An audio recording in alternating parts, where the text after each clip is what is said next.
إن الحمد لله نحمده ونستعينه ونستغفره، ونعوذ بالله من شرور أنفسنا وسيئات أعمالنا. من يهده الله فلا مضل له، ومن يضلل فلا هادي له. وأشهد أن لا إله إلا الله وحده لا شريك له، وأشهد أن محمدًا عبده ورسوله، صلى الله عليه وعلى آله وأزواجه وذرياته الطيبين الطاهرين، وسائر صحابته الكرام الأبرار الأطهار، والتابعين لهم بإحسان إلى يوم الدين، وسلم تسليماً كثيراً.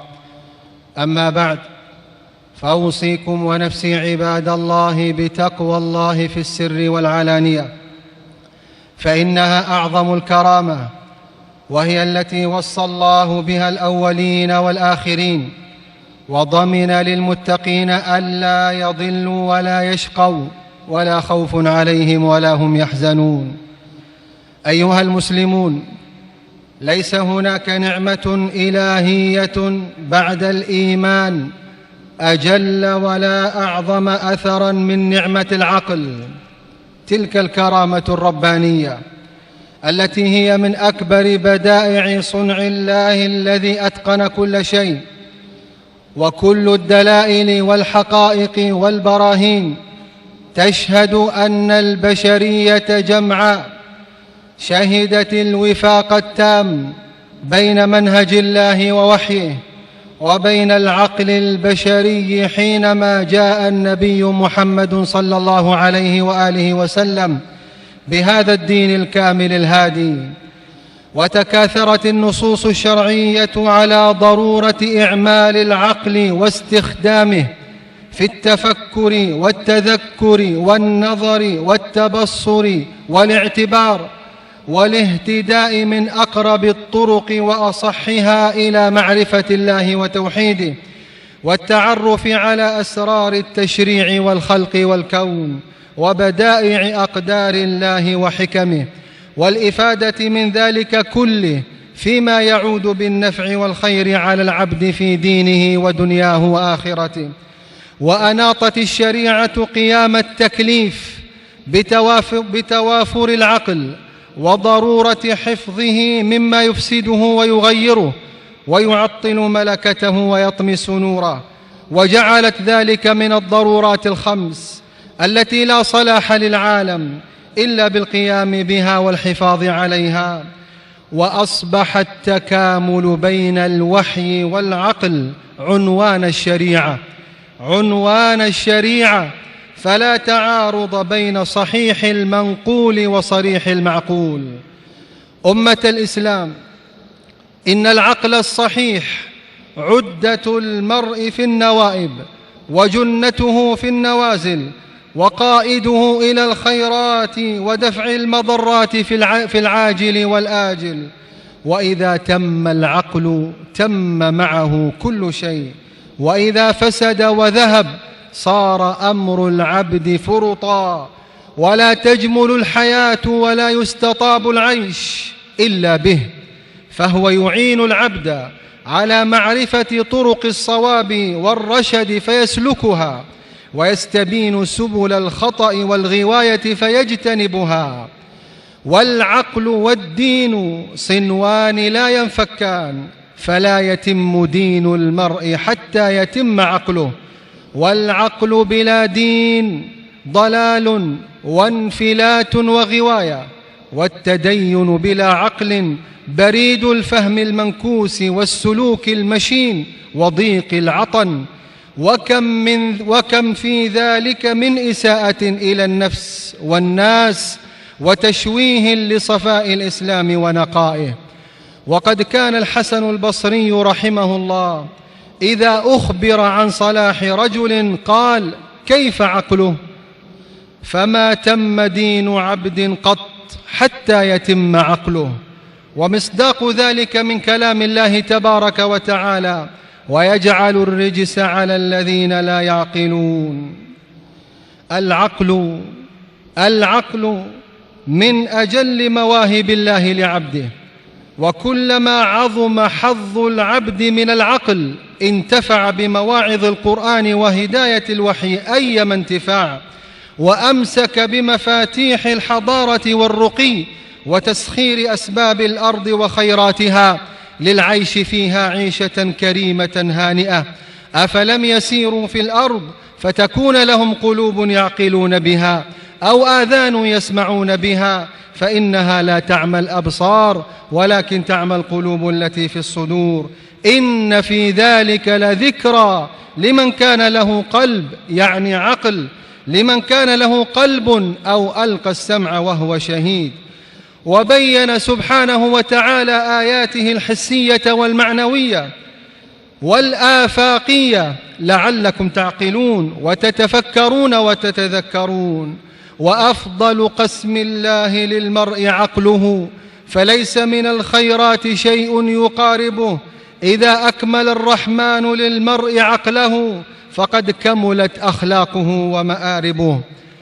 سئل ابن المبارك رحمه الله: ما أفضل ما أعطي الرجل؟ فقال: غريزة عقل. قيل: فإن لم يكن؟ قال: أدب حسن. قيل: فإن لم يكن؟ قال: أخ صالح يستشيره. قيل: فإن لم يكن؟ قال: صمت طويل. قيل: فإن لم يكن؟ قال: فموت عاجل. وقال لقمان لابنه وهو يعظه: يا بني، اعلم أن غاية السؤدد والشرف في الدنيا والآخرة حسن العقل، وإن العبد إذا حسن عقله غطى ذلك عيوبه وأصلح مساوئه. وسئل قتادة رحمه الله: أي الناس أغبط؟ قال: أعقلهم. وسئل: أي الناس أعلم؟ قال: أعقلهم. ولذلك قالوا: عدو عاقل خير من صديق جاهل. أيها المسلمون، إن العقل الذي مدحته الشريعة ورفعت من شأن صاحبه وحث القرآن في خطاباته على استدعائه لإعماله والإفادة منه، كقوله عز وجل: وما يذكر إلا أولو الألباب، وقوله: أفلا تعقلون أفلا تبصرون فاعتبروا يا أولي الأبصار أفلا تتفكرون، وغير ذلك كثير. ليس هو العقل الغريزي فحسب، بل هو قدر زائد على مجرد الآلة والملكة. إنه الفهم عن الله وعن رسوله صلى الله عليه وآله وسلم، الفهم عن الله وعن رسوله صلى الله عليه وآله وسلم، الفاتح لأبواب البركات والعطايا، الجاعل ما على الأرض من زينة للخيرات والفلاح مطايا، المعين على الطاعات واجتناب السيئات والرزايا. إنه العقل الذي يعقل صاحبه عن المساوئ والدنايا ويطلقه في اكتساب الفضائل وكريم السجايا، العقل الذي يحجز صاحبه عن خوارم المروءة وقوادح الشرف وسفساف الأمور ويحمله على معالي الأخلاق وكرائم الصفات، العقل الذي يرفع الأفراد والأمم لتصلح للاستخلاف في الأرض فتعمرها حضارة وتقدما ورقيا. هذا هو العقل الممدوح في الشريعة الذي أراد الله من خلقه أن يتصفوا به ويتحلوا بزينته ويستثمروه في كل نافع ومفيد. هذا هو العقل الذي رتب الله تعالى عليه بلوغ الكمالات وحصول الهدى والفلاح والنجاة من الآفات الحضارية والأمراض القلبية والأخلاقية، فيرضى الله عن صاحبه ويبارك له في حياته وينتفع بهذه الموهبة نفعا عظيما، ويصبح شامة متميزا بين الناس. ومن أجل ذلك، من أجل عدم فهم الكفار لحقيقة العقل الممدوح في الشريعة، قالوا: لو كنا نسمع أو نعقل ما كنا في أصحاب السعير. ولما سئل عالم مكة وفقيهها عطاء بن أبي رباح عليه رحمة الله لما سئل عن أفضل عطايا الله لعبده قال: العقل عن الله. فالعقل عن الله والفهم لخطاباته ومراداته هو الباب الأكبر للحصول على خير الدنيا والآخرة، وهو في الحقيقة تمكين للعقل من تحقيق المقصود من إيجاده وخلقته.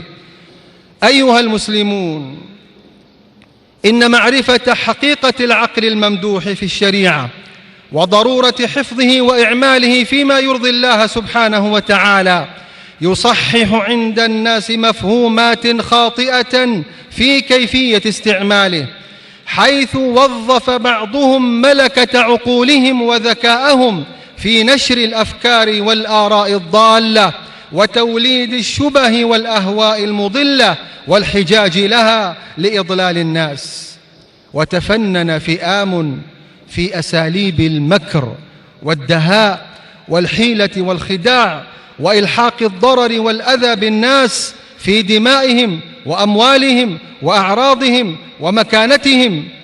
وعند أمة من الناس غلبت المعرفة بزينة الحياة الدنيا وشهواتها والمنافسة فيها على المعرفة بأمور دينهم وآخرتهم، وظن أولئك كلهم أن ذلك هو العقل كل العقل. إن هذا العقل المعيشي المصلحي الذي يفكر به البعض لهو سبب كثير من المشكلات الحضارية والأمراض النفسية والسلوكية والتربوية والاجتماعية، وعلة علل الكثيرين من الراضين بالتخلف مع الخوالف الذين كره الله انبعاثهم فثبطهم وخذلهم فقعدوا مع القاعدين. ولو أنهم أرادوا الخلاص من مشكلاتهم وأمراضهم والانعتاق من التخلف الحضاري لأعدوا لذلك عدته، وأعملوا هذه الملكة العظيمة والهبة الربانية فيما يعود عليهم وعلى مجتمعهم وبلادهم بكل خير وصلاح وفلاح، ولتخلصوا من الآفات والمفسدات الحسية والمعنوية التي تغتال العقل وتقيده عن الإبداع والإنتاج المفيد. ومن أشدها أثرا الخوض فيما استأثر الله بعلمه وحجب العقول عن إدراكه، والأفكار الضالة والأهواء المردية والخرافات والتقليد المذموم والتعصب والتبعية المقيتة والمعاصي القلبية وذنوب الجوارح والخمر والمخدرات والمسكرات وغير ذلك من العلل التي تكبل العقل وتتسلل إليه فتعطله وتحرفه عن المقصود من إيجاده وخلقته، وتؤثر فيه وتسلبه نوره وبركته، كما قال الله تبارك وتعالى: ولقد ذرأنا لجهنم كثيرا من الجن والإنس لهم قلوب لا يفقهون بها ولهم أعين لا يبصرون بها ولهم آذان لا يسمعون بها. وثبت عنه صلى الله عليه وآله وسلم عند الإمام أحمد والشيخين أنه يقال للرجل: ما أظرفه ما أعقله وليس في قلبه مثقال حبة من خردل من إيمان. بارك الله لي ولكم في القرآن العظيم ونفعنا بما فيه من الآيات والذكر الحكيم. أقول قولي هذا وأستغفر الله العظيم الجليل لي ولكم ولسائر المسلمين من كل ذنب فاستغفروه إنه هو الغفور الرحيم.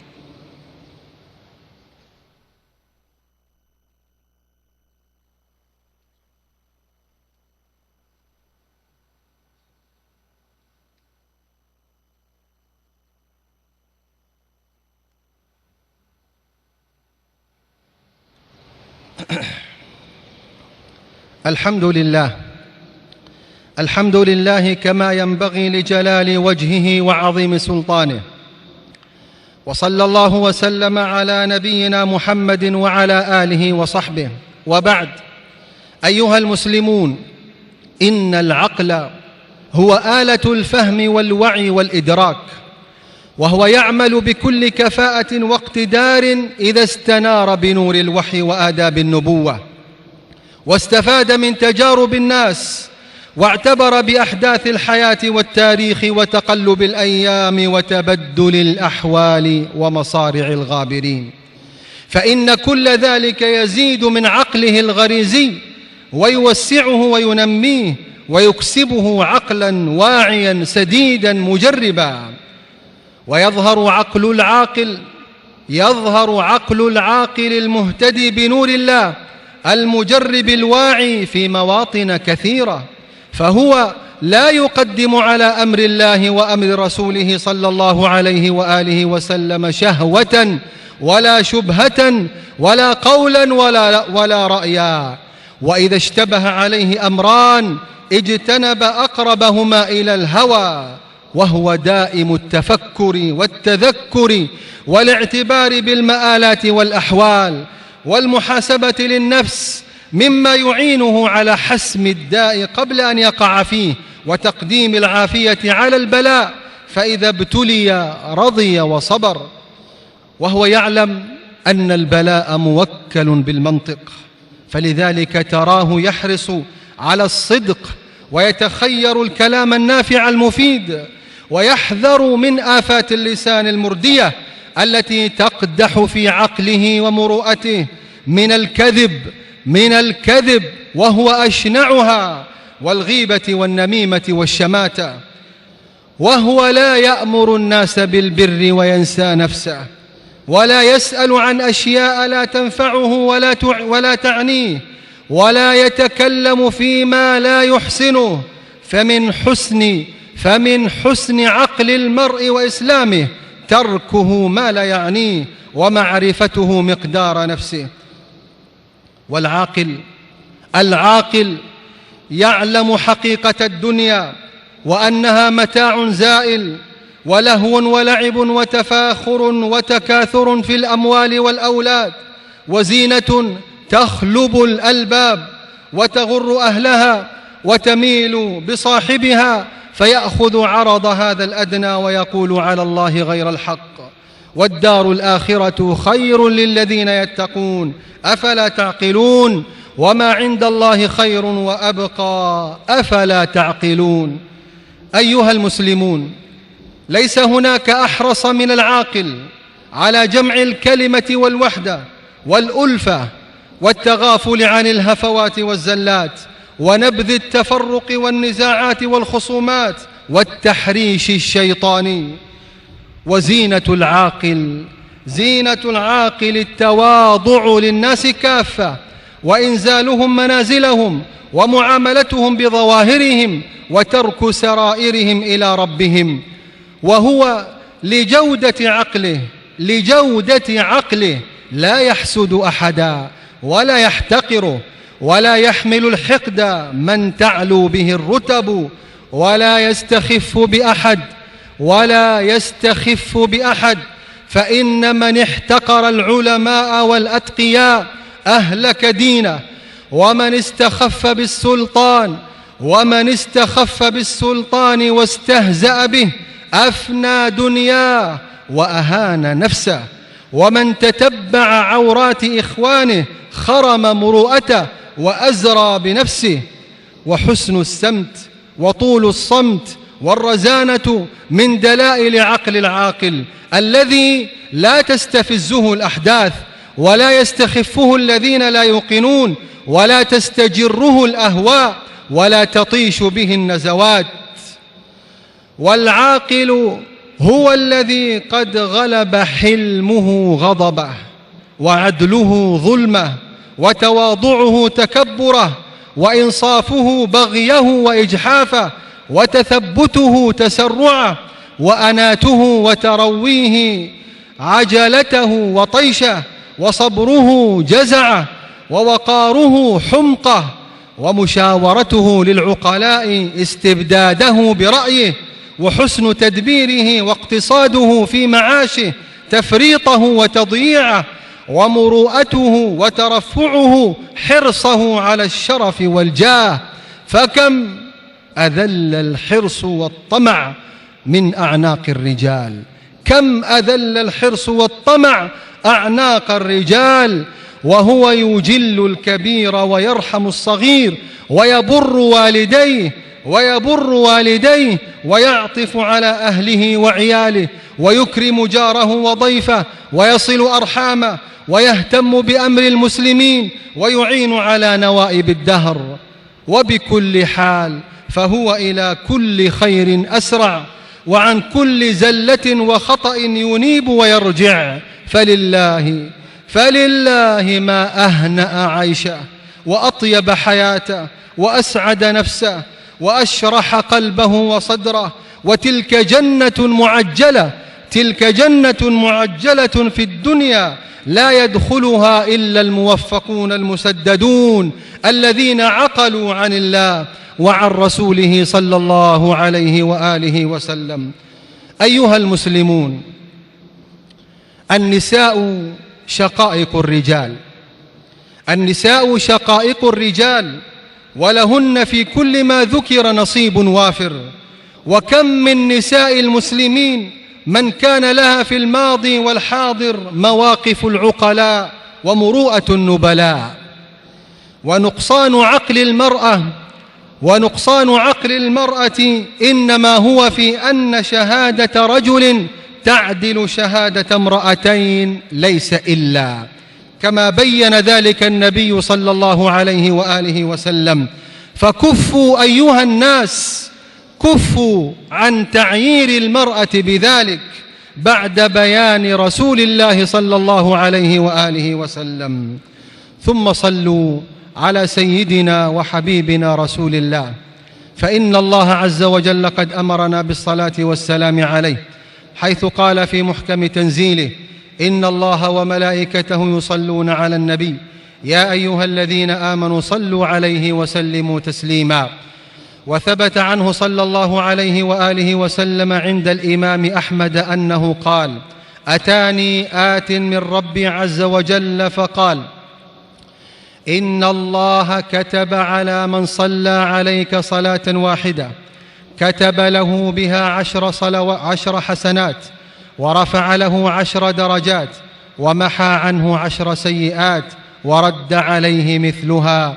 فاللهم صل وسلم على نبينا وحبيبنا وسيدنا وقدوتنا محمد، وعلى آله وأزواجه وذرياته وسائر صحابته الكرام الأبرار الأطهار والتابعين لهم بإحسان إلى يوم الدين. اللهم أعز الإسلام والمسلمين، اللهم أعز الإسلام والمسلمين وأذل الشرك والمشركين. اللهم انصر دينك وكتابك وسنة نبيك وعبادك الصالحين. اللهم انصر إخواننا المسلمين المستضعفين في كل مكان. اللهم انصر إخواننا المسلمين المظلومين في بلاد الشام وفي فلسطين وفي العراق وفي اليمن وفي كل مكان يا رب العالمين. اللهم وفق ولي أمرنا لما تحبه وترضاه، اللهم وفق ولي أمرنا لما تحبه وترضاه، وأعنه وسدده وأيده بروح منك يا رب العالمين. اللهم وفقه ونائبيه لما فيه صلاح العباد والبلاد، واجعلهم مفاتيح للخير مغالق للشر برحمتك يا أرحم الراحمين. اللهم اغفر لنا وارحمنا، اللهم اغفر لنا ولوالدينا ولجميع المسلمين. اللهم أكرمنا ولا تهنا، وأعطنا ولا تحرمنا، وارفعنا ولا تضعنا، وزدنا ولا تنقصنا، وآثرنا ولا تؤثر علينا، وانصرنا ولا تنصر علينا، وكن معنا ولا تكن علينا. اللهم انصرنا على من ظلمنا، اللهم انصرنا على من عادانا، اللهم انصرنا على من بغى علينا. اللهم لا تشمت بنا الأعداء ولا الحاسدين برحمتك يا أرحم الراحمين. وصلى الله وسلم وبارك على نبينا محمد وعلى آله وصحبه أجمعين.